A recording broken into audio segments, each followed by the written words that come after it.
Ayan, so good afternoon, JB Shop Motorcycle Accessories again.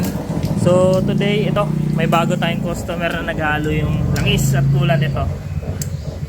Matcha flavor, so ito. Marami na tayong napalitan ng mga water seal. Ito yung issue. So ito yung nabubutas. Ito yung kasi yung naghaharang sa langis. Naghaharang sa kulan papunta ng langis. So pag ito bumigay, ganyan ang mangyayari. So usually, ano naman to, nabubutas din naman to katagalan kasi sa init at lamig ng makina.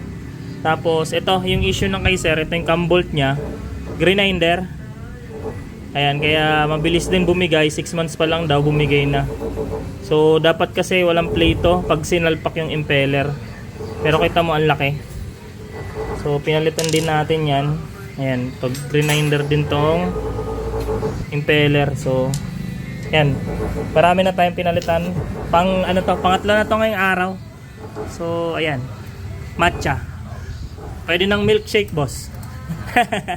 So ito yung bago niya impeller, tas yung bearing palit na rin. Okay.